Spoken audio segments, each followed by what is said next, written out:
Absolutely. And I think as we talk about investing and we go further, let's say as an investor, there is always something like as a very big goal. I mean, all of us have some number in our mind, right? Because ultimately it's about money. Ultimately, that number sometimes gives a motivation also. Sometimes it is all about dreams also.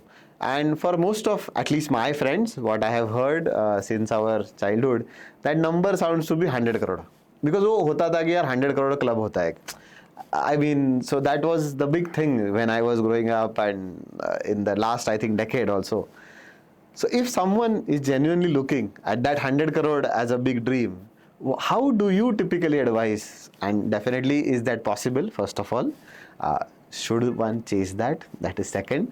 But if somebody wants to chase it, how should someone approach through Candor, or what would be a generic advice on that? 10 crores is a very good number in India to lead a upper middle class life, right? Unless you want to buy 5-6 houses and all that stuff, right? After that is genuine rich money, right?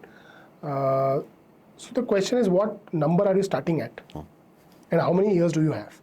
So for most people, okay, most of my clients are going to touch that 100 crore number. It's only a matter of time. Wow. It's a question of compound interest. So it's not a question of if they will touch. Many of them will end up touching it. It's a question of time. Okay. If today, if you say 100 crores is almost like what, 12-13 million dollars. Yeah. In my opinion, $1 million is a good number. Anything above that is extra, and which is fantastic. Right? You have to be ambitious in life, and you have to be positive in life, and you have to be a go-getter. Right? Now, if you are at say 10, so let me try and enumerate the journey between 10 and 100. Yeah. Right? So most likely, you're doing very well in life. You have a good business. You have a good job. You're saving well. Right? You have to continue saving well. At the same time, you have to, if you're not spending enough, you have to start spending. Okay. Right? You have arrived in life. Yeah. If you're about 10 crores, you have arrived in life. You have to be comfortable. You have to enjoy. Right? And you have to enjoy the good things in life. That's what money is for, ultimately. Exactly. Yeah. Right? So if you're not enjoying, start enjoying. Start spending more.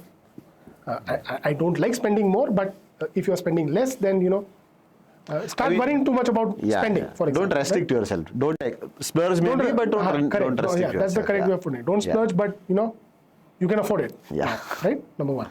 Number two, you have to keep, so if you want to reach 100, you're going to reach by both compounding, increasing your investment returns, and adding more. And your ability to add more to your portfolio is going to be very high for the next 5-10 years, right? Yes. You're most likely you are 40, 45, you have done a good, maybe a couple of startups, or you are at a very high position in some good company, Indian, MNC, whatever it is, right? So your earning capability is also very high, your saving capability is high, your kids are maybe, 18, 20, they are done, whatever, over a period of time, they will, major expenses of education and house and all that is taken care. Yeah. So your compounding journey will be fast. The third thing I will suggest is, there will always be, you have to catch extremes in the market. That's very important, right?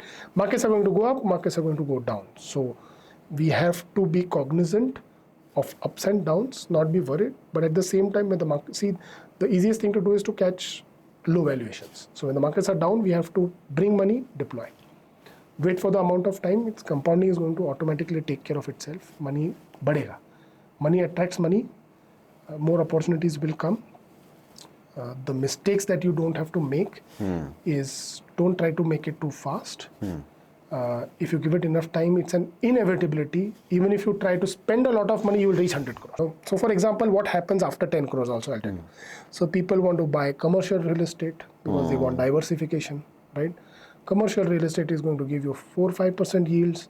Yeah. Index fund is easily going to give you 6-7% yield, right? With all the ups and downs. Why do you have to go there? People suddenly want to go to private equity because, there is a concept where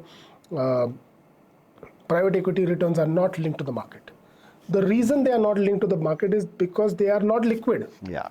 Right? Nobody is going to come and buy for it. They are all made up valuation reports. I'm not saying private equity doesn't make money. I am saying the only reason they are not connected to the markets is because, or the index, right? If you cannot compare it to the index returns, is because there is no market for it. Nobody is going to buy. If you have invested in a startup, till the time that startup becomes successful and gets to an IPO, nobody is going to buy that share. Absolutely. right? So whether you call it 100 million startup, 10 million, it doesn't matter. If the only difference is it's successful or not successful. If it's successful, then thousands of people want to buy it for a very high price. If it's not successful, it's worth zero. It's not worth 10 million, 20 million, 50 million. It's worth zero, right? So after a particular time, don't try to go to more complex products. See, there is now a big wave of private credit. So private equity to ho gaya, which is, I understand, venture capital understand, angel fund understand, genuine risk capital, right? Absolutely needed for India. Yeah. Private credit, banks hai na, so transparent, absolutely regulated. Why do you want that extra 2% in private credit? No, don't take those risks.